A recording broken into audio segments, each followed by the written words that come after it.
Então, gente, nós vamos continuar. Nosso último vídeo nós estávamos falando sobre inspiração, usando aqui esse material. Então, nós vamos dar uma continuidade à leitura dele, para vermos aí esse tema que é tão interessante aí para nós, né? Que é a inspiração da Bíblia. Vamos ler aqui então. Nós paramos exatamente aqui, ó. Definição teológica da inspiração. Ele começa aqui então dizendo o seguinte: na única vez em que o Novo Testamento usa a palavra inspiração, ela se aplica aos escritos, não aos escritores. A Bíblia é que é inspirada e não os seus autores. Vamos marcar isso aqui. O adequado, então, é dizer que o produto é inspirado, e que faltou um acento, né? É inspirado, os produtores não. Os autores indubitavelmente escreveram e falaram sobre muitas coisas, como, por exemplo, quando se referiram a assuntos mundanos, pertinentes a esta vida, os quais não foram divinamente inspirados. Todavia, visto que o Espírito Santo, conforme ensina Pedro, tomou posse dos homens que produziram os escritos inspirados, podemos, por extensão, referir-nos à inspiração em sentido mais amplo. Tal sentido mais amplo inclui o processo total, porque alguns homens, movidos pelo Espírito Santo, anunciaram e escreveram palavras emanadas, faltou um dar aqui, né? Emanadas da boca do Senhor. E por isso mesmo, palavras dotadas da autoridade divina. Vamos marcar aqui também. E ele continua aqui.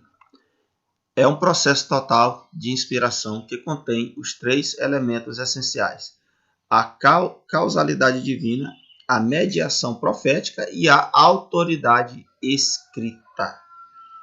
Olha aí que coisa interessante. Ele continua aqui. Então ele vai explicar cada um dos três termos aqui, né? Os três mencionados aqui. A causalidade divina. Deus é a fonte primordial da inspiração da Bíblia. Os elementos divinos estimulou o elemento humano. Primeiro Deus falou aos profetas e em seguida aos homens. Mediante esses profetas, Deus revelou-lhes certas verdades da fé. E esses homens de Deus as registraram. O primeiro fator fundamental da doutrina da inspiração bíblica é o mais importante. É que Deus é a fonte principal e a causa primeira da verdade bíblica. No entanto, não é esse o único fator. Então nós vamos ver agora mediação profética. Claro, primeiro nós vimos aqui que a causa, né, o fator primordial é o próprio Deus. Ele é a causa primeira da inspiração. Mas temos outros fatores. A mediação profética. Os profetas que escreveram as escrituras não eram autômatos. Eram algo mais que meros secretários para anotar o que se lhes ditava. Escreveram segundo a intenção total do coração, segundo a consciência que os movia no exercício normal de sua tarefa, né?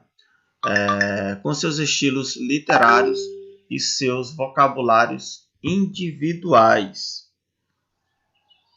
Interessante isso daqui. Vou até marcar.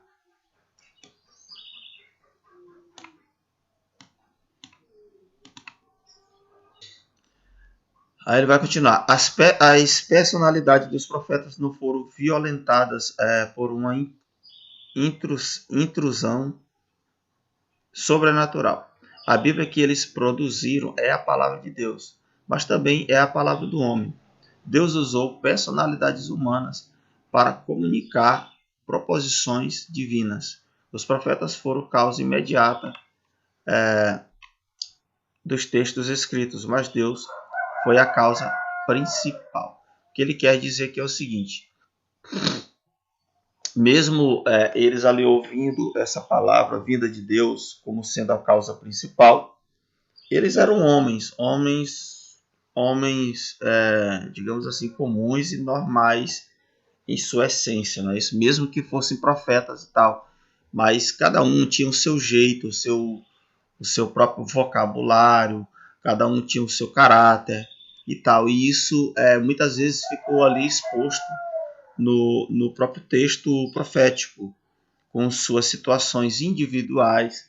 E aí você, quando lê textos como mesmo dos profetas, para vocês terem uma ideia, você vai ver que tipo, alguns eram mais sentimentais, como Jeremias, né? Outros, como o próprio Isaías, ele inclusive, você pode ver que no livro ele faz até alguns atos proféticos. Então, olha só, é uma forma bem assim diferente de fazer, de passar a palavra de Deus. Então, estilos assim bem...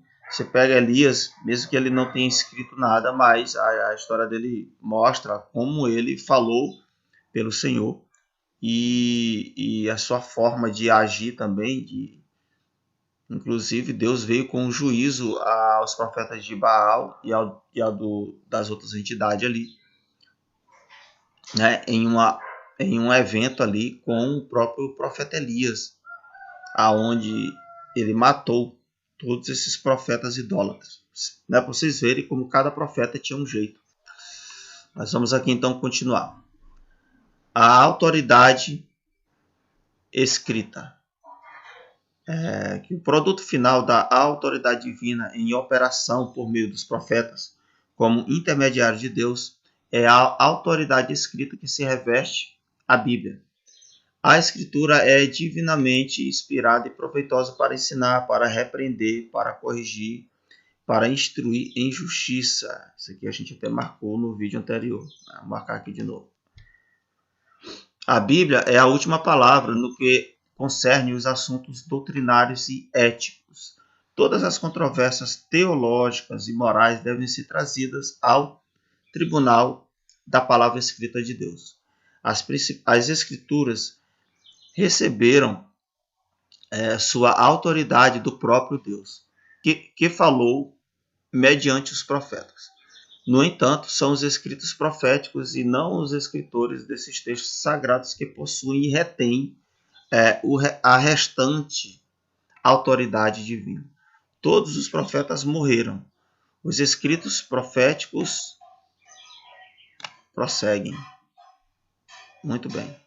Em suma, a definição adequada de inspiração precisa ter 3 fatores fundamentais: Deus, o causador original, os homens de Deus que serviram de instrumentos e a autoridade escrita ou sagradas escrituras, que são o produto final. Vou até marcar isso aqui. Muito bom. Então, até aqui vocês viram aí fatores que são importantes para nós entendermos a inspiração da palavra de Deus, né? Claro que ainda esse estudo está ainda no nível ainda, né, digamos assim, raso, porque esse assunto ele é muito abrangente. Mas até aqui nós vamos ficar. Não quero que esse vídeo fique tão grande. Então, deixa aí o seu gostei, deixa aí o seu comentário e compartilhe os nossos vídeos, tá bom? Então é isso. Deus abençoe a sua vida.